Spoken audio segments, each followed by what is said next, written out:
Hi everyone, welcome to Waste Less Westbrook. Today, buttermilk panna cottas. We're going to be using the buttermilk from the last video, the Eggs Benedict video, and we're going to be turning it into a soft, delicious panna cotta. I can't wait for this one, guys. Let's do it. Buttermilk panna cottas. I've got the buttermilk. This is homemade buttermilk. And then we have some overcooked buckwheat. I'm going to be turning that into a crumble. And then the insides of segmented blood oranges. I'm going to turn this into a gel.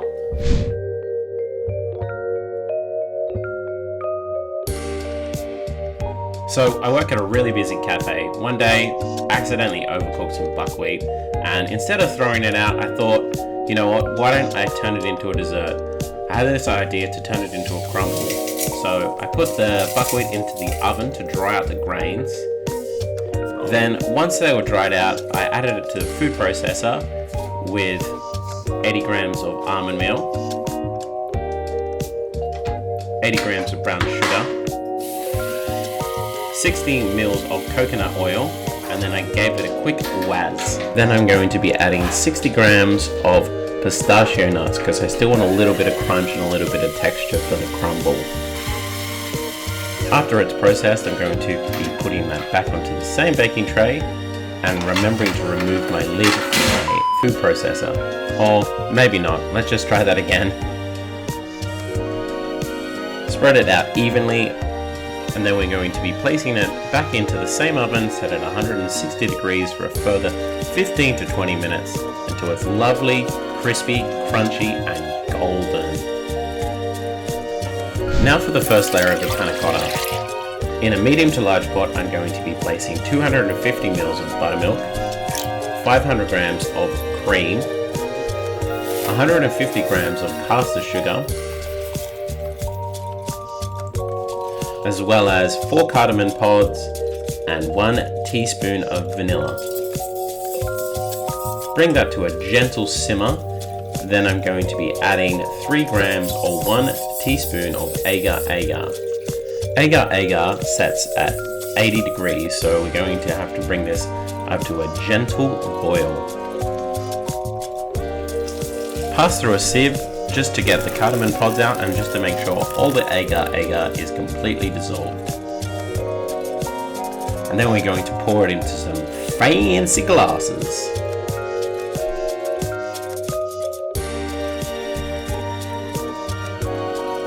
Then they're going to be set in the fridge for 1 hour.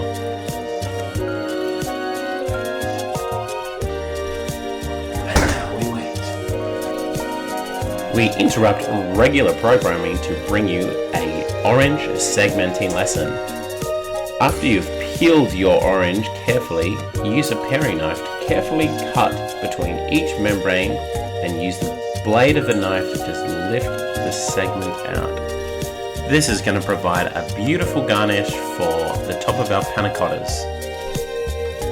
Okay, for the second layer, I only used whatever juice I could extract from 6 blood oranges after they were segmented, which was about 300 mils.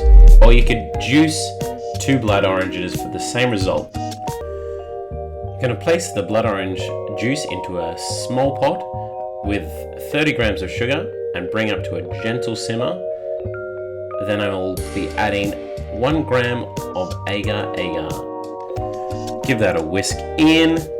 Agar has some really clear advantages over gelatin. I can be a little bit more precise with smaller measurements.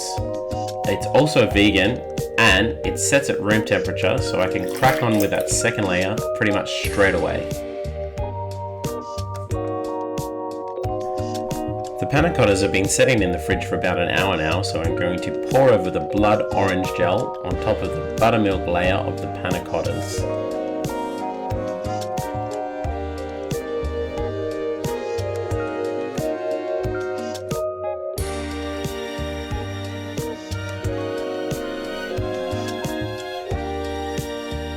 Then back in the fridge to set again for another hour. One last thing before I plate up the panna cottas, I'm going to be making a strawberry powder. At the time of filming this, strawberries were just going nuts, they were going crazy, so I just kind of wanted to use something seasonal, and I never really had made a strawberry powder before, so I just wanted to give it a crack. So after washing your strawberries, I'm going to be slicing these up nice and evenly. I've weighed out 30 grams of sugar, then I'm going to be tossing the strawberries in that sugar and letting them get to know each other. Or if you want to get technical, I'm macerating the strawberries. Spread that out evenly onto a silicone baking mat. Make sure you use the shiniest bowl in your kitchen to reveal your cameraman. Then that's going to go into the oven at 100 degrees for 3 hours, making sure I give the camera a very confused thumbs up. After 3 hours, I placed the strawberries in the freezer just to cool them down.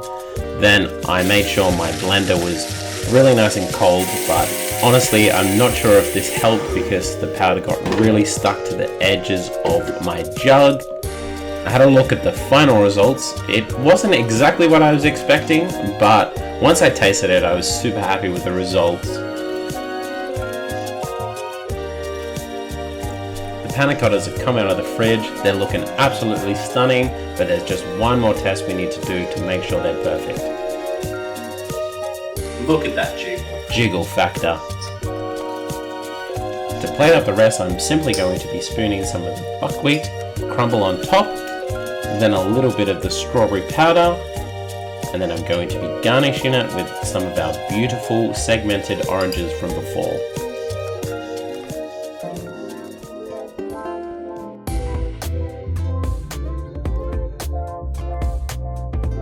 So, don't just throw out your mistakes. You can be a little bit more creative and turn it into something new and exciting.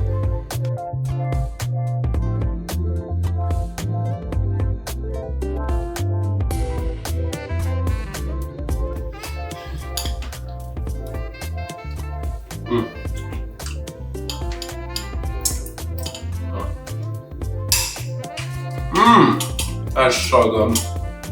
You've got just a soft buttermilk, a little bit of sourness coming through from the buttermilk and the blood orange, and then this dried strawberry powder. It's almost like a popping candy. It's just like such a sensation to eat.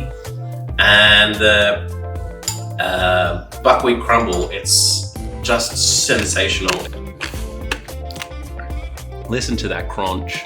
A little bit of texture, a little bit of sweetness, a tiny bit of coconut coming through from the coconut oil. Delicious. I'm gonna go for another bite.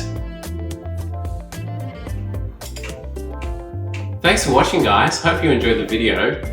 The recipe will be in the description and on my Instagram page. You can follow me there. Leave a like, leave a comment, and just stop wasting stuff.